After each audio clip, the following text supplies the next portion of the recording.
Selamat sore Bapak Ibu semuanya. Selamat bergabung Sore, pada Pak. Ya, terima kasih Pak Subagariang. Bagi Bapak Ibu yang sudah bergabung, memang kalau tidak ada halangan boleh menunjukkan kameranya. Bagi yang memang ada sedikit halangan, nanti boleh sekali-sekali membuka kameranya. Tapi tidak menjadi halangan bagi kita semua untuk memperoleh apa yang kita sharingkan pada hari ini tentang aksi nyata. Aksi nyata ini adalah bagian dari alur tugas Merdeka Belajar kami sebagai calon guru penggerak, di mana aksi nyata ini sharing tentang apa yang sudah kami dapatkan dari guru penggerak bersama dengan Bapak Ibu guru yang hebat dan punya visi untuk membangun generasi ke depan. Perkenalkan Bapak Ibu, sebelumnya saya Iwan Sunaria Panjaitan, saya mengajar di SMA Negeri 8 Medan, mungkin bersama dengan Bapak Ibu guru yang lain di sini, ada Pak Subagariang, Bu Tampu Bolon, dan saya juga di metode 1 Medan, mungkin ada juga Bapak Ibu guru yang lain di sini. Dan memang kegiatan ini tidak banyak diundang ya, karena memang hanya beberapa saja sebagai aksi nyata, dan saya berharap walaupun tidak banyak ini menjadi efektif sebagai menambah pengetahuan untuk Bapak Ibu guru dan sharing apa yang sudah saya dapatkan di calon guru penggerak. Sebelumnya Bapak Ibu, di sini ada Ibu Ica Juriah.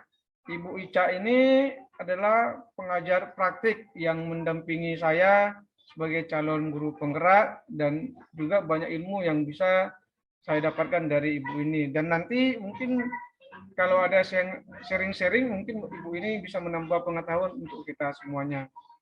Itu ya Bapak Ibu perkenalan singkat dari saya. Kita manfaatkan waktu ini seefektif mungkin karena memang tidak lama ya Bapak Ibu. Jadi topik yang ini saya share screen dulu sedikit tentang brosur ini Bapak Ibu, mudah-mudahan nampak ya ini.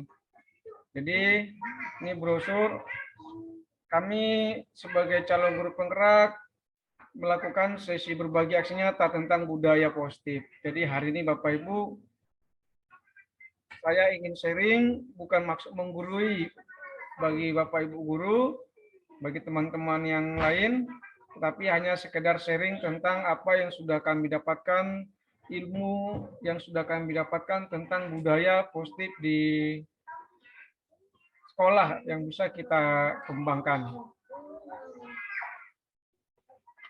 Oke, kita akan masuk ke materinya. Kami berharap Bapak Ibu nanti walaupun ada yang off cam bisa memberikan reaksi agar kita sedikit interaktif ya, agar sedikit interaktif sehingga lebih enak sharingnya.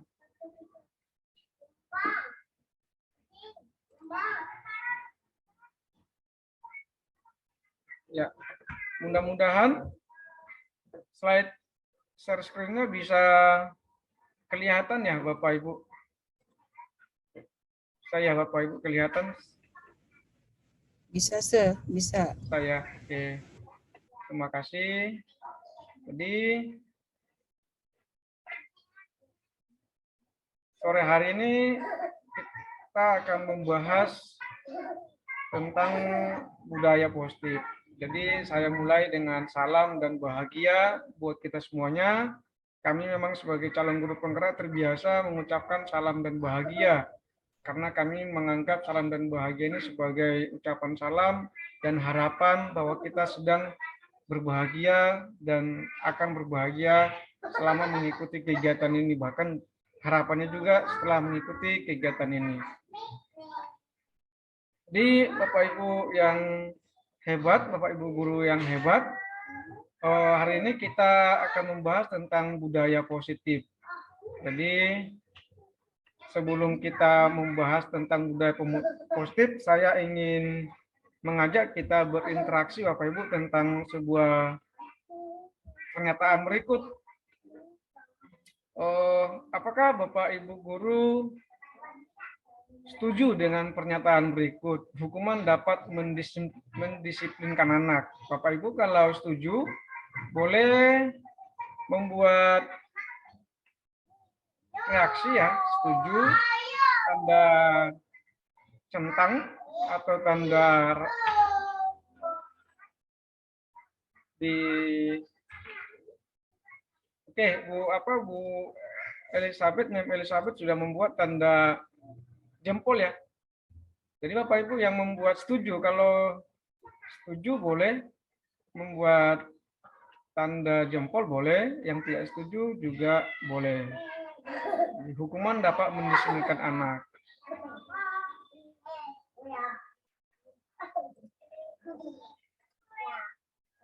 Jadi ada beberapa yang setuju ya, ada Bu Elizabeth, ada Bu Ria yang setuju. Yang tidak setuju ada Bapak Ibu, Pak Ferdinand yang tidak setuju. Bagaimana? Apakah ada yang tidak setuju bahwa hukuman dapat mendisiplinkan anak? Kayaknya semuanya setuju ya, hukuman dapat mendisiplinkan. Oke.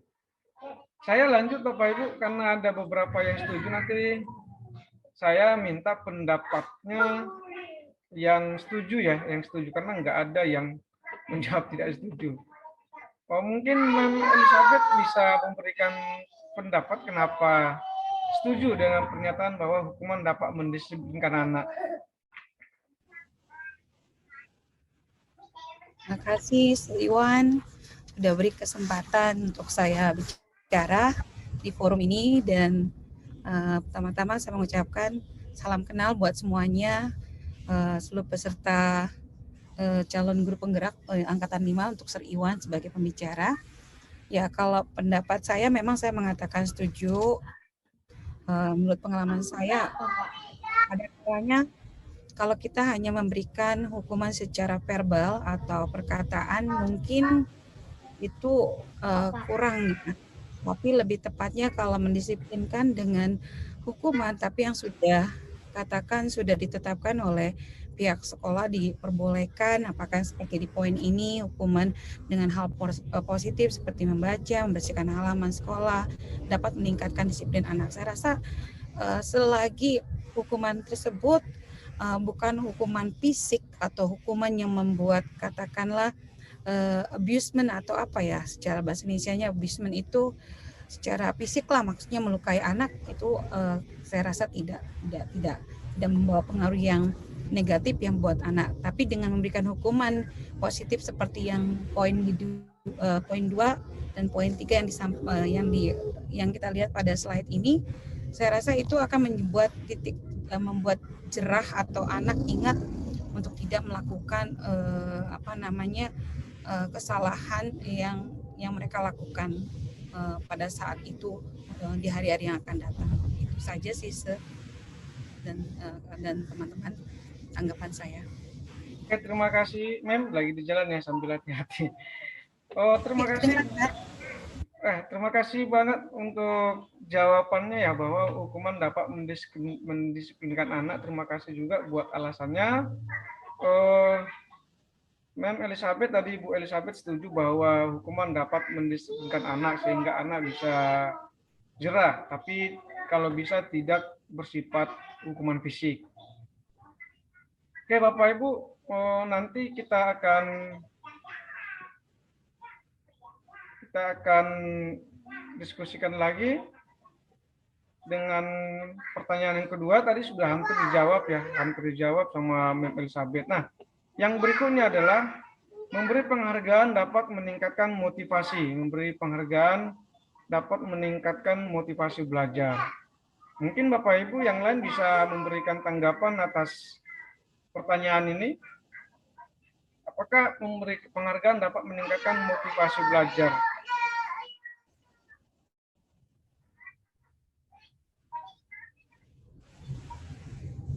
Ada yang mau memberi tanggapan?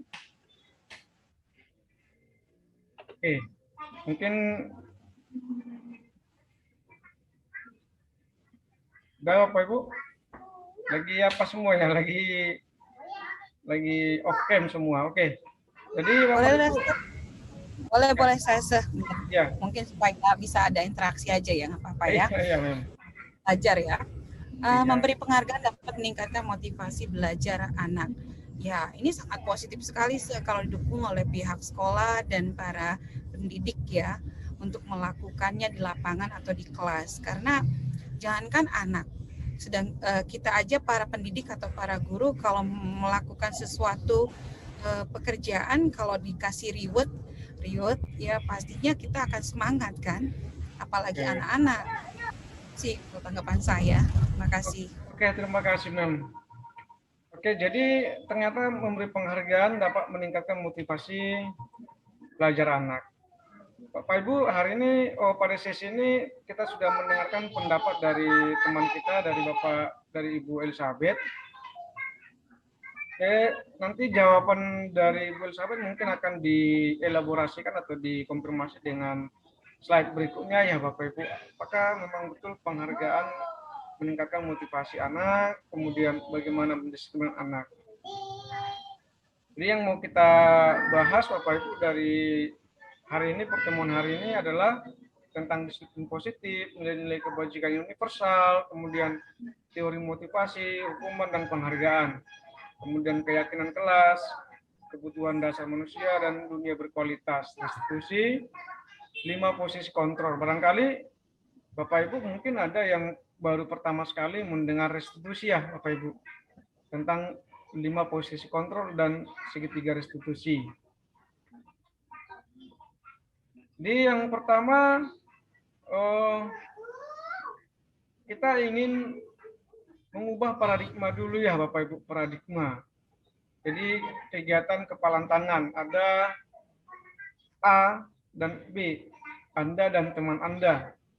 Cobalah secari kertas, tuliskan benda atau sesuatu yang sangat berharga untuk Anda. Kemudian letakkan di salah satu tangan Anda dan genggam benda sesuatu tersebut dengan segala daya. Kemudian buatlah sebuah kepalan. Kemudian ada teman B.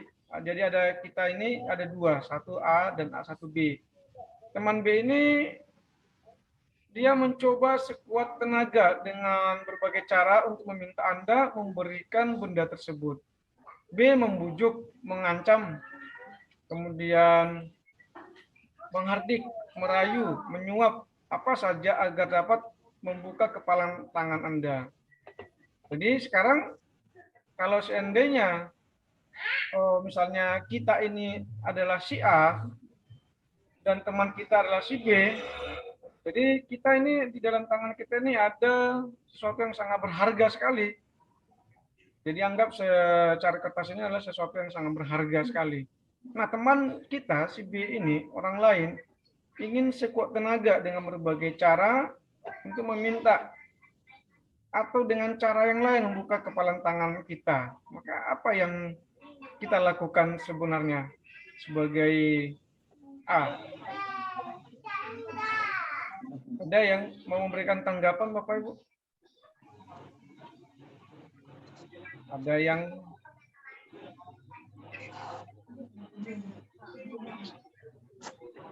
mungkin Pak Sregar ya, Pak Sregar. Silakan Pak Sregar kayaknya raise hand. Oke, terima kasih Pak Iwan. Kedengaran suara saya ya? Ya, sangat kedengaran. Mohon maaf saya terpaksa off kamera karena saya lagi ada di luar ini ya Pak Iwan. Tidak apa-apa kan? Oke, silakan Pak. Oke, kalau saya andaikan saya mengepalkan tangan itu, andaikan ada teman saya yang mau merayu dan membujuk supaya membuka kepalan tangan saya pasti membuka kepalan tangan saya. Kenapa? Karena yang ada dalam kepalan tangan saya itu adalah agen perubahan. Artinya agen perubahan saya ingin berbagi dengan teman saya. Artinya sesuatu yang saya punya itu ilmu yang baik, ilmu yang positif. Itu harus saya bagi dengan teman sejawat.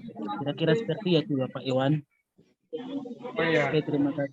Terima kasih Pak Astomo. Jadi kalau Pak Astomo memiliki secari kertas, jadi ini secari kertas ini sangat berharga untuk diri kita sendiri. Nah, ada orang lain yang ingin mengambilnya, membujuk rayu. Nah, Pak Astomo ini mau membagi kepada sesama karena menurut dia membagi sesama itu adalah bagus ya.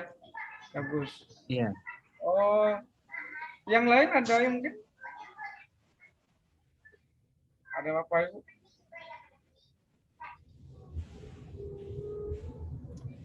Ada yang mau, mungkin ada yang memberikan tanggapan? Pak Manulang ya, Pak Juandi? Iya Pak Iwan, Menurut Pak saya kasih Manulang? tanggapan. Kalau Iya. Ya, saya Pak Iwan ya. Iya, Kalau saya disuruh Pak Iwan, saya nggak mau ngasih Pak Iwan. nggak mau ngasih ya? Ya nggak mau ngasih karena apa yang saya tulis tadi itu ya punya saya gitu. Iya, karena Hal sangat yang berarti. berharga ya. Iya, saya nggak mau ngasih sama orang lain Pak Iwan. Oke, terima kasih Pak Manulang. Menurut saya seperti itu. Iya, terima kasih Pak Manulang. Jadi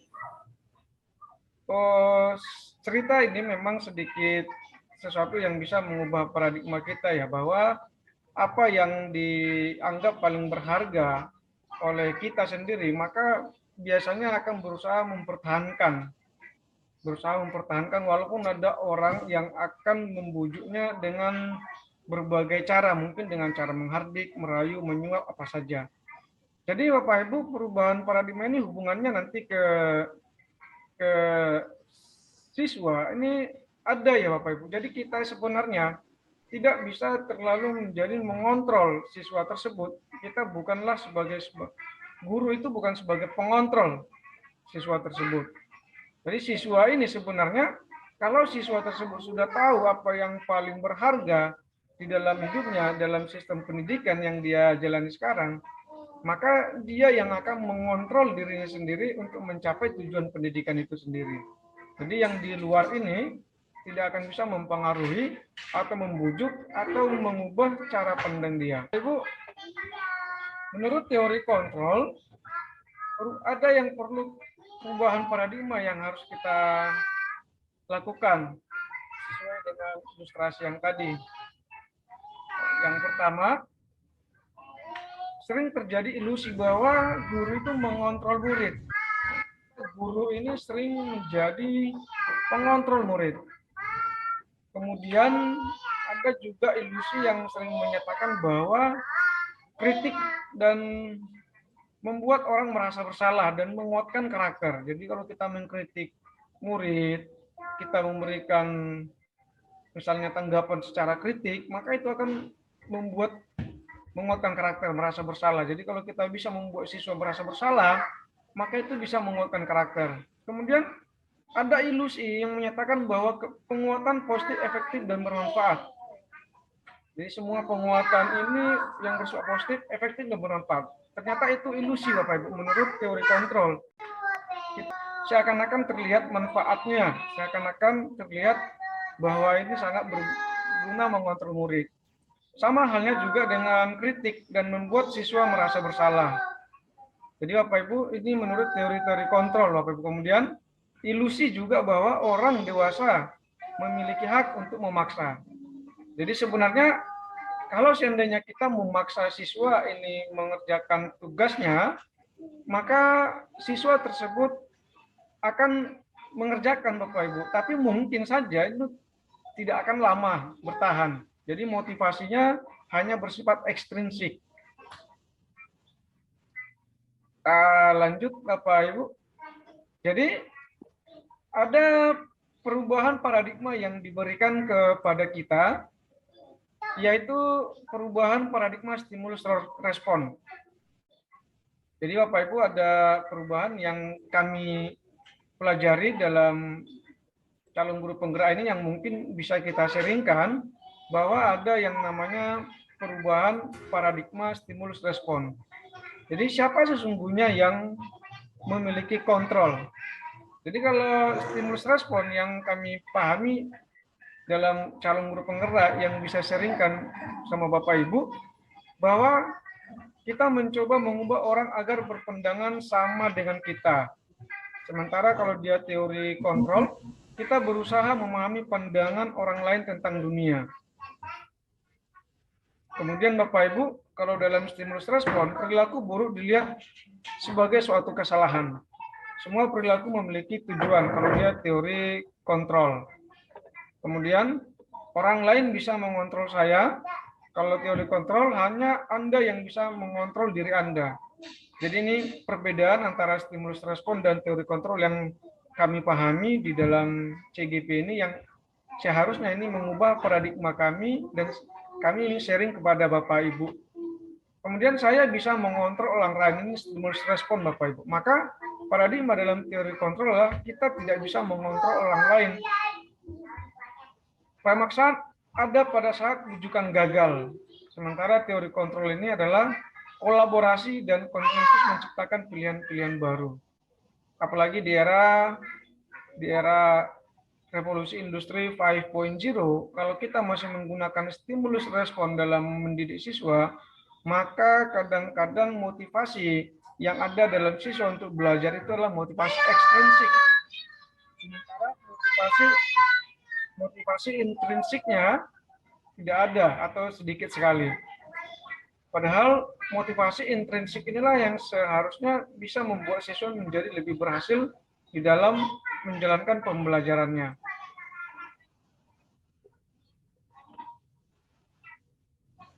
Ini ada yang namanya disiplin positif.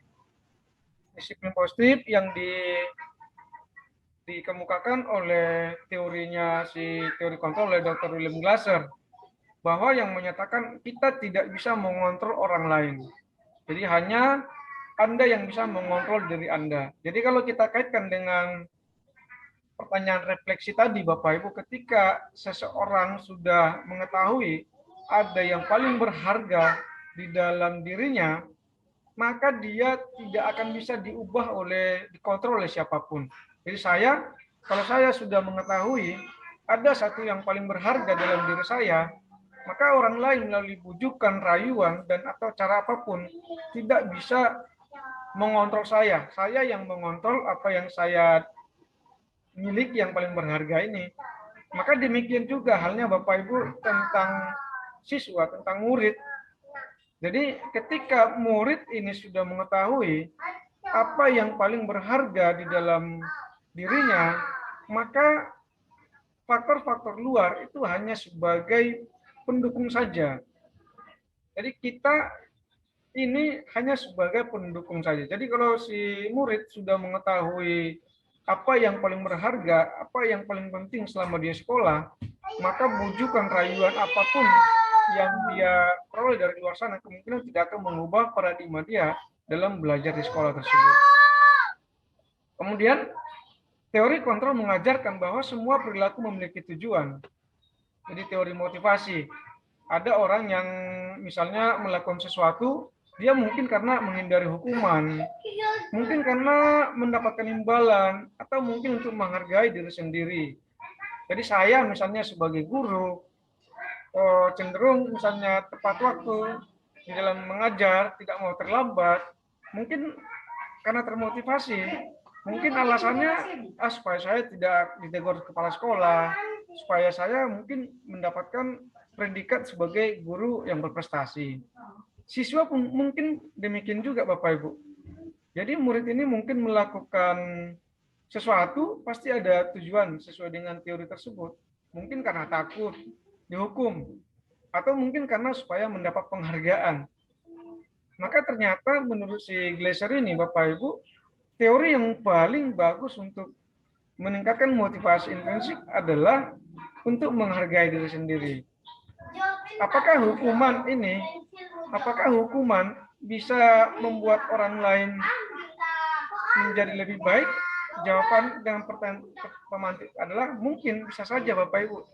Apakah pemberian penghargaan juga itu akan berpengaruh terhadap tingkah laku dari murid atau peserta didik? Bisa saja Bapak Ibu. Tapi ini akan mengarah kepada motivasi intrinsik, motivasi ekstrinsik, yang cenderung tidak akan bisa bertahan lama. Yang cenderung kalau seandainya hukuman ini hilang, maka dia akan kembali ke tingkah lakunya yang lama. Cenderung kalau seandainya penghargaan ini hilang, maka dia kembali ke tingkah lakunya atau kehidupannya yang lama. Tapi kalau seandainya kita berusaha menerapkan kebajikan-kebajikan universal Bapak Ibu tentang bahwa apa yang kita lakukan ini adalah untuk menghargai diri sendiri.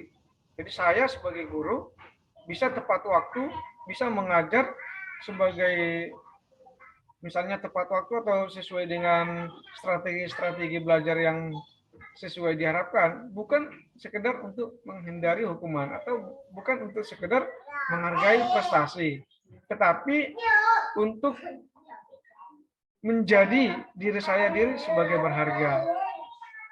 Jadi kalau kita lihat Bapak Ibu, di sini juga bahwa Dr. William Glasser dia berpikir bahwa model ini berpikir menang-menang, tidak ada menang kalah. Kemudian ada kolaborasi, ada konsensus. Jadi dengan adanya teori kontrol ini, kita berusaha mengembangkan disiplin positif kepada anak-anak dengan cara konsensus atau kolaborasi. Jadi Bapak Ibu, kita tidak langsung menghukum anak-anak ini ketika dia melakukan sebuah kesalahan, tapi ada caranya, ada metode yang ditawarkan, yaitu dengan cara segitiga restitusi. Jadi selama ini mungkin kita ini sebagai posisi kontrol kita ini sebagai penghukum atau pembuat rasa bersalah atau teman, pemantau atau manajer. Oke Bapak Ibu, kita lanjut. Kalau kita berbicara tentang disiplin, maka disiplin ini sebenarnya berasal dari bahasa Latin yang artinya disciplina, yang artinya belajar. Jadi makna asal dari kata ini berkonotasi dengan disiplin, diri dari murid-murid Socrates dan Plato. Jadi disiplin diri membuat orang menggali potensi yang menuju sebuah tujuan. Jadi selama ini Bapak Ibu kita seringkali memahami bahwa disiplin ini adalah tentang bagaimana orang lain mengontrol kita. Padahal sebenarnya disiplin ini adalah bagaimana supaya kita belajar. Jadi selama ini cenderung sesuatu yang dilakukan seseorang pada orang lain agar mendapat kepatuhan. Padahal sebenarnya disiplin itu adalah belajar. Belajar untuk menghargai diri sendiri dengan pencapaian sebuah tujuan mulia. Maka sehubungan dengan pemaknaan itu tersebut, Bapak Ibu, maka kita seharusnya menggali nilai-nilai universal, kebajikan universal. Nilai-nilai kebajikan universal yang dimaksud di sini Bapak Ibu adalah nilai-nilai kebajikan yang diterima secara umum, baik lintas agama, lintas suku, dan lintas ras. Jadi semuanya menerima nilai-nilai kebajikan universal ini. Sifatnya positif yang tujuan mulia yang ingin dicapai setiap individu. Jadi dalam kaitannya dengan profil pelajar Pancasila, dikaitkan bahwa nilai-nilai kebajikan universal itu adalah mandiri, bernalar kritis, kemudian berkebinekaan global, bergotong royong, dan kreatif. Oke Bapak Ibu, kita lanjut ya. Di sini ada teori motivasi perilaku manusia. Jadi sebenarnya setiap apa yang dilakukan manusia ternyata ada yang memotivasi dia, sama dengan siswa Bapak Ibu. Jadi siswa ada setiap apa yang dilakukan siswa pasti dia ada alasannya sesuai dengan motivasi perilaku manusia. Jadi ada orang yang melakukan sesuatu untuk menghindari ketidaknyamanan, hukuman. Jadi ada siswa ini memang yang rajin ke sekolah, yang mengerjakan tugas, dia adalah karena supaya tidak dihukum. Apakah motivasi ini salah? Tidak salah Bapak Ibu. Sama dengan kita. Apakah kita memberikan diri sebagai seorang guru, tepat waktu mengajar, kemudian menjadi teladan, ini sebagai cara motivasi supaya tidak mendapat hukuman atau teguran dari kepala sekolah, juga tidak salah ya Bapak Ibu. Tetapi ini hanya mungkin saja motivasi eksternal. Atau siswa mungkin berperilaku baik, dia supaya mendapat penghargaan. Bisa saja penghargaan ini bisa mendisiplinkan anak. Tetapi ini motivasi eksternal. Jadi ada satu teori yang lebih baik lagi, yang bisa kita terapkan, yaitu namanya motivasi internal, yaitu motivasi yang betul-betul bisa bertahan lama, yaitu saya menjadi orang yang seperti ini atau orang menjadi seperti baik, saya ingin menjadi guru yang tepat waktu atau melakukan yang terbaik, bukan sekedar semata-mata karena takut mendapat teguran atau takut karena atau supaya mendapatkan prestasi, tapi sekedar memang untuk menghargai diri sendiri dan menjadi teladan bagi siswa. Demikian juga dengan anak-anak. Jadi kita mengharapkan bahwa peserta didik yang kita ajari ini sebenarnya melakukan disiplin atau budaya positif ini bukan sekedar karena takut hukuman atau juga bukan sekedar supaya mendapat penghargaan. Tetapi kita ingin mengembangkan motivasi internal yang lebih baik sehingga dia mampu menjadi menghargai diri sendiri. Jadi saya pernah menemukan di kelas, Bapak Ibu, saya memberikan soal atau memberikan tugas, dan peserta didik ini ada yang termotivasi, ada yang bertanya, Pak, ini tugasnya dinilai apa enggak? Atau mendapat nilai apa enggak? Mendapat tambahan nilai apa enggak? Jadi dia termotivasi mengerjakan karena ingin mendapat sebuah penghargaan. Atau ada juga yang memang termotivasi melakukan sesuatu karena dia ini takut dihukum, takut mendapat hukuman. Walaupun seseorang bisa termotivasi melakukan sesuatu karena hukuman, maka Bapak Ibu, yang paling disarankan sesuai dengan kebajikan universal adalah si peserta didik, si siswa yang kita ajarkan ini melakukan suatu kebaikan itu hanya untuk menghargai diri sendiri. Sehingga ini menjadi tujuan disiplin positif. Motivasi internal yang paling bertahan lama. Oke Bapak Ibu, jadi dalam kurikulum Merdeka, kita menerapkan filosofi Ki Hajar Dewantara, yaitu merdeka yang pengertian tidak hanya terlepas dari perintah, akan tetapi juga cakap buat memerintah diri sendiri.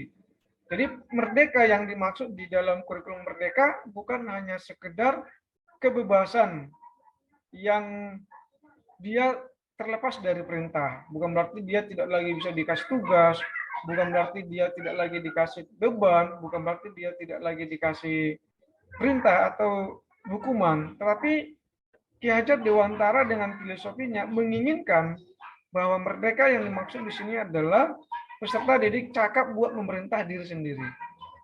Jadi siswa mampu melakukan sesuatu budaya positifnya, tindakannya hanya keinginan untuk karena ingin menghargai diri sendiri, mampu memerintah diri sendiri. Jadi ini filosofi yang diberikan Ki Hajar Dewantara. Jadi kemudian Bapak Ibu, apa sih restitusi yang dimaksud di sini? Jadi restitusi yang dimaksud di sini adalah bagaimana proses menciptakan kondisi bagi murid untuk memperbaiki kesalahan mereka, sehingga mereka bisa kembali pada kelompok mereka dengan karakter yang lebih kuat. Jadi kalau ada misalnya siswa yang bertingkah Bapak Ibu selama proses pembelajaran kita, misalnya ketika belajar fisika dia berbuat salah, maka apa yang kita lakukan? Apakah kita langsung memberikan hukuman berdiri di depan kelas, atau kita melakukan sebuah panggilan terhadap dia? Kita panggil, kita suruh ke depan, berdiri di depan. Mungkin cara ini pernah kita lakukan ya Bapak Ibu. Saya pun pernah melakukan cara-cara seperti itu. Nah, tetapi ada satu cara metodologi yang disebut dengan restitusi, di mana menciptakan kondisi bagi murid untuk memperbaiki kesalahan mereka, sehingga mereka bisa kembali pada kelompok mereka dengan karakter yang lebih kuat. Saya sudah membuat videonya ini Bapak Ibu, kalau seandainya nanti kita tidak sempat membahas ini, saya akan bagikan linknya untuk ditonton. Mudah-mudahan nanti linknya ini bisa membuat pemahaman baru tentang restitusi pada Bapak Ibu. Jadi restitusi ini juga merupakan proses kolaborasi yang mengajarkan murid untuk mencari solusi untuk masalah mereka. Jadi dalam skenario yang saya buat, misalnya siswa ini sering bermain handphone, bermain game pada saat saya belajar, maka cara yang saya buat adalah namanya restitusi. Nanti ada segitiga restitusi tahapannya. Kalau saya bertanya tentang kenapa dia melakukan itu, kemudian validasi kesalahannya, kemudian nanti setelah itu kita berkolaborasi mencari solusi masalah mereka. Jadi, sehingga mereka tahu apa menjadi tujuan mulia bagi mereka sendiri dan bagaimana harus memperlakukan orang lain. Jadi kalau sekarang Bapak Ibu kita ada siswa bermasalah, kita tendang, mungkin sekarang dia melawan Bapak Ibu. Kok main tendang-tendang saja kan gitu. Atau mungkin kalau kita jewer, kok main jewer-jewer saja. Tapi ada satu cara yang bisa kita pakai itu restitusi. Bagaimana dia menjadi lebih kuat kembali dengan karakter dia setelah kita cari solusi dengan cara berkolaborasi. Ini ada ciri-ciri restitusi yang diharapkan dalam membangun budaya positif, yaitu si anak ini bisa belajar dari kesalahan, kemudian memperbaiki hubungan, tawaran bukan paksaan. Jadi kita nggak bisa memaksa si anak tersebut berubah, karena teori kontrolnya adalah anak sendiri yang mengontrol dirinya sendiri. Tapi kalau anak sendiri sudah tahu apa yang harus dia ubah dari dirinya dengan mencari solusi sendiri, maka dia akan bisa menjadi lebih baik dengan budaya positif tersebut, Bapak Ibu. Jadi ini restitusi diri adalah cara yang paling baik. Restitusi fokus pada solusi, restitusi mengembalikan murid yang berbuat salah pada kelompoknya. Jadi, Bapak Ibu, di sini juga kami belajar tentang bagaimana membuat sebuah keyakinan kelas. Jadi di awal di dalam sebuah pembelajaran kita tidak membuat lagi yang namanya peraturan. Peraturan-peraturan, misalnya saya buat peraturan tidak boleh main handphone, tidak boleh belajar saat belajar mata pelajaran lain saat belajar fisika. Tapi saya membuat sebuah keyakinan kelas. Keyakinan kelas ini adalah keyakinan yang disepakati bersama oleh seluruh guru bersama dengan siswa. Jadi, mengapa kita memiliki peraturan harus menggunakan helm bila mengendarai kendaraan roda 2 misalkan. Jadi kalau misalnya kita termotivasi karena takut kepada polisi, barangkali ini berbeda dengan misalnya keyakinan kelas ini, keyakinan kita bahwa memakai helm ini adalah untuk semata-mata menghargai diri kita sendiri. Kemudian, mengapa kita memiliki peraturan harus datang tepat waktu pada saat pelatihan atau pada saat siswa datang ke sekolah? Jadi di sini kita belajar bahwa keyakinan kelas ini di sini tidak semata-mata tepat waktu ini untuk menghindari hukuman atau mendapat penghargaan.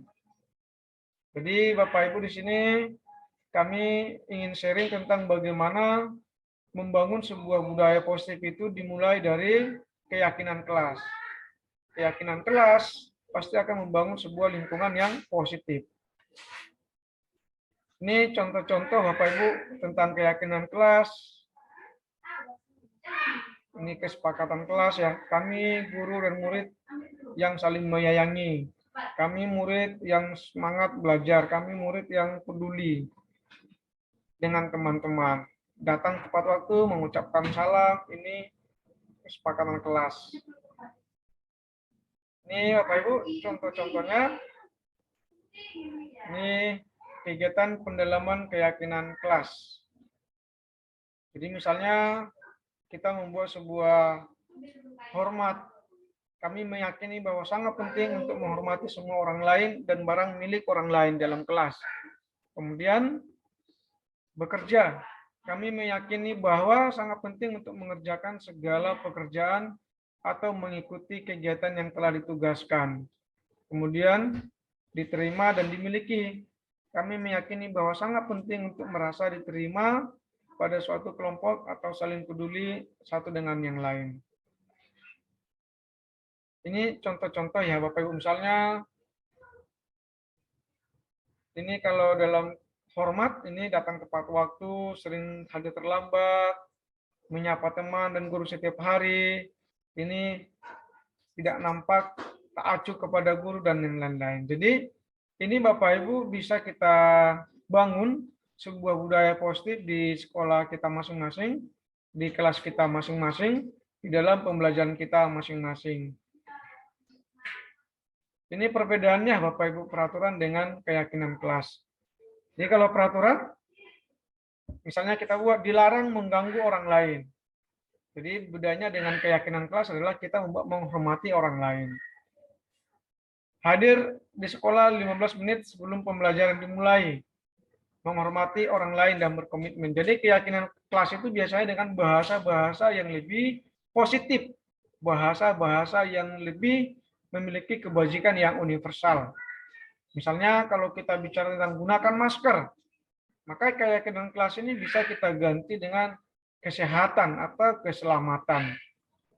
Atau misalnya dalam antri, bergantian menunggu giliran, kita ganti dengan kata bersabar.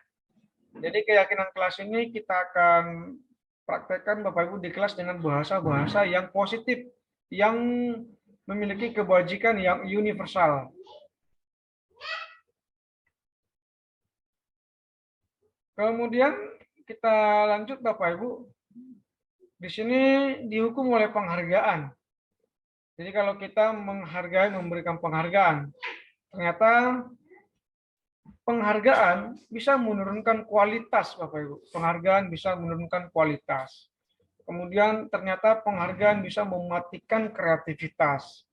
Penghargaan bisa mengurangi motivasi intrinsik. Jadi kalau misalnya kita memberikan penghargaan untuk melakukan sesuatu, ini misalkan dalam pembelajaran fisika, siapa yang bisa menjawab soal fisika, ini dia yang dapat penghargaan. Maka mungkin bagi yang lain, ini tidak akan mau lagi, karena dia merasa, dia saja pasti yang dapat, dia saja yang bisa mengerjakan. Jadi di sini akan, ternyata menurut penelitian, penghargaan itu bisa mematikan kreativitas. Kemudian ternyata penghargaan bisa menurunkan kualitas.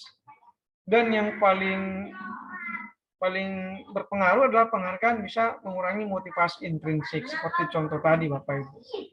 Tetapi bukan berarti dilarang memberikan penghargaan ya Bapak Ibu. Tapi penghargaan ini dia tidak akan membuat bertahan lama kepada peserta didik. Kemudian ini contoh-contohnya tindakan guru. Kita mau membedakan antara hukuman dan konsekuensi.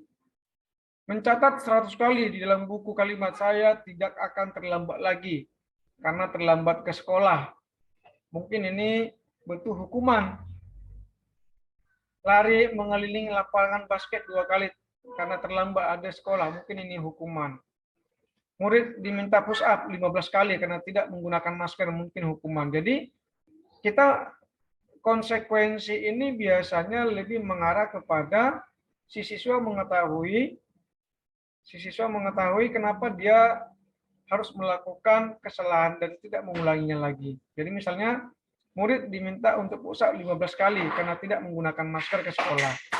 Jadi di sini tidak ada sebenarnya hubungan antara penggunaan masker dengan dia melakukan push up tersebut.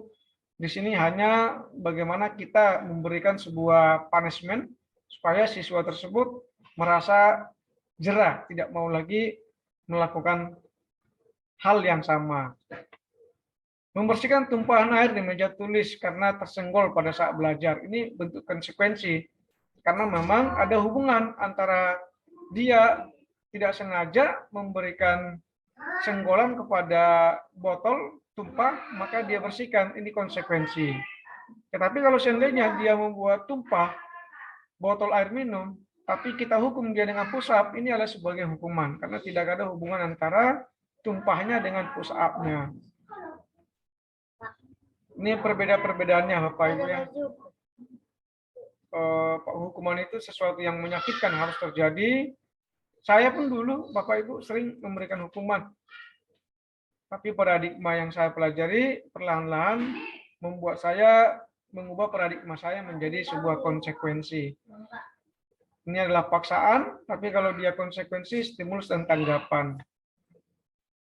Nih Bapak Ibu, kita lanjut ya Bapak Ibu.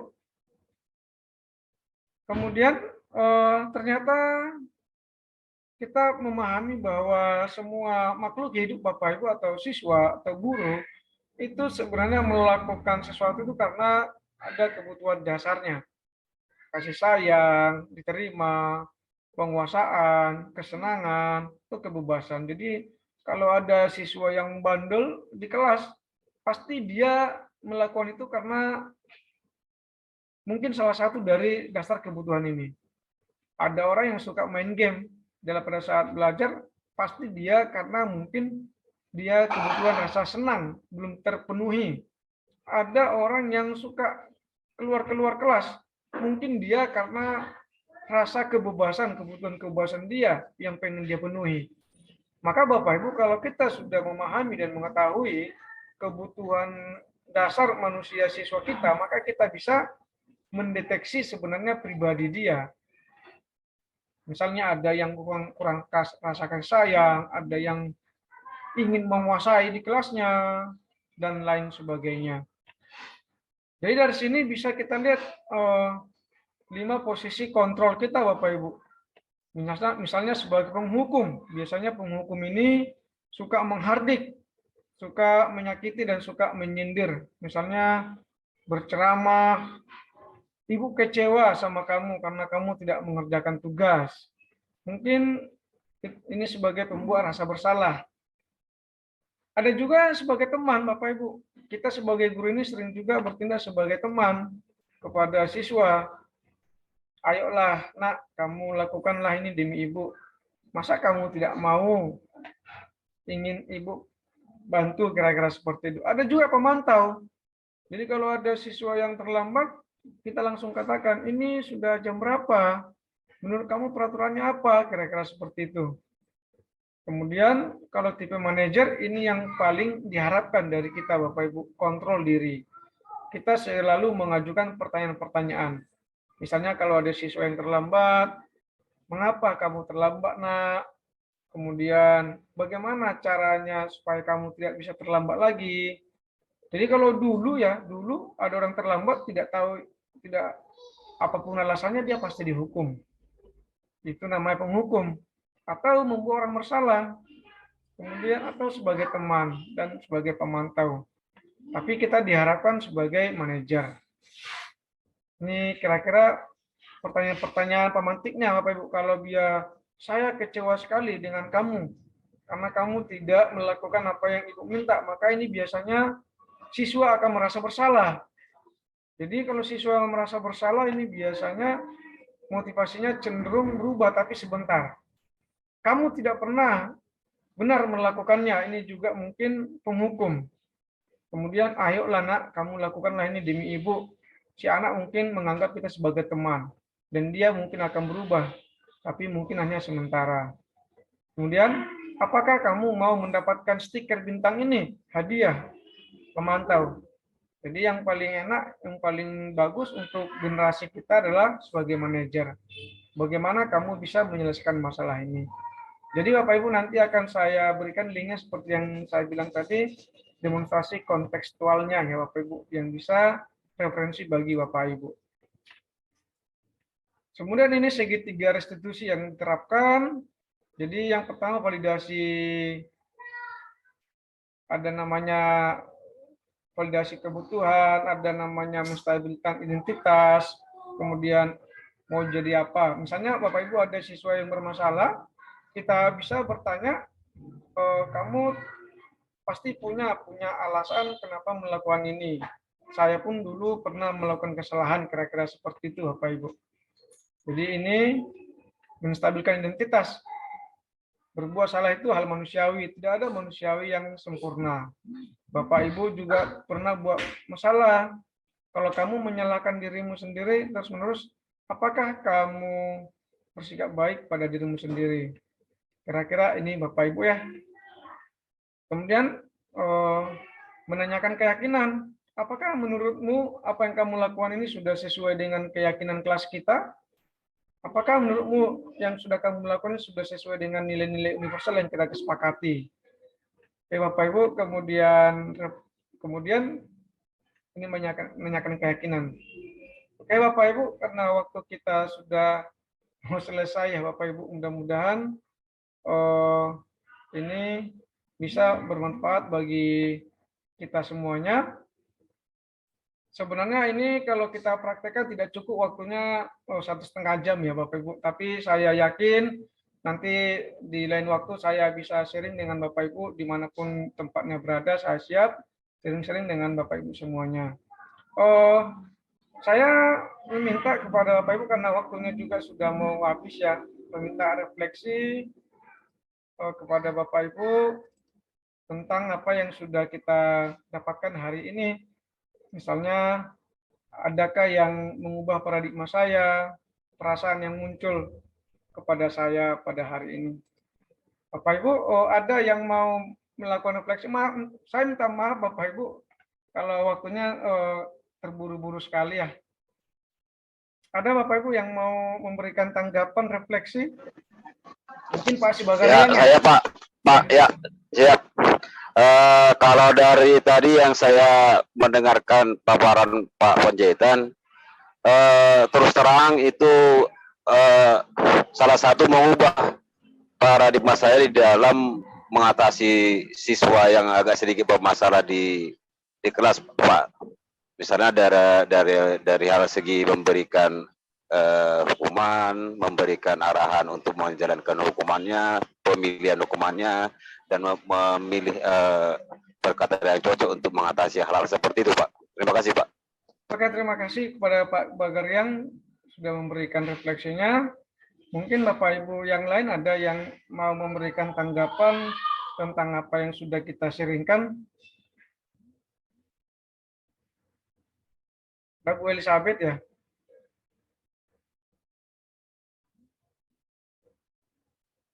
Mic-nya belum terbuka, Bu Elizabeth.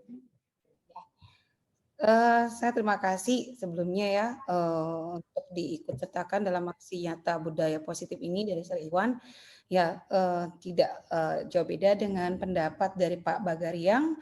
Saya setuju. Jadi ini udah membuka wawasan kita untuk memberikan hukuman kepada siswa tidak lagi seperti yang lalu-lalu, tapi dengan apa yang sudah dipaparkan oleh Sir Iwan bisa kita refleksikan di kelas atau di lapangan. Kurang lebihnya seperti itu, Sir. Oke, terima kasih banyak Bu Elizabeth. Terima kasih sudah memberikan tanggapan dan refleksinya. Saya berharap ini bisa bermanfaat bagi kita semua, buat Bapak Ibu yang hadir di sini. Dan terima kasih buat Bu Ica yang sudah setia juga hadir pada sharing pada sore hari ini sebagai pengajar praktik saya yang selalu memotivasi ya. Terima kasih Bapak Ibu. Terima kasih kepada Pak Manulang yang sudah hadir juga, Pak Sregar, Bu Rani, Bu Desi, Bu Ria, Bu Laura, Bu Desi, dan Bu Christine Simanjuntak. Semoga Bapak Ibu semuanya dalam menjalankan aktivitas sebagai gurunya, sebagai guru sehat-sehat selalu dan bahagia selalu. Dan saya terima kasih. Semoga apa yang saya paparkan ini bisa mengubah paradigma kita semua sebagai guru, tidak lagi menjadi stimulus respon, tapi menjadi menggunakan teori kontrol. Bapak Ibu, saya akan bagi nanti link tentang bagaimana mengatasi siswa yang bermasalah dengan segitiga restitusi ya Bapak Ibu. Tadi ada saya di YouTube. Karena waktu yang terbatas juga, saya siap sharing dengan Bapak Ibu dan bukan menggurui Bapak Ibu, hanya sekedar sharing tentang apa yang saya sudah dapatkan. Sekali lagi, terima kasih banyak buat Bapak Ibu yang sudah bergabung pada sore hari ini. Terima kasih kepada kita semuanya, karena waktu juga yang memisahkan. Kata pepatah mengatakan tak ada gading yang tak retak. Siapa tahu ada kata-kata yang saya ucapkan tidak berkenan di hadapan Bapak Ibu, saya mohon maaf. Terima kasih.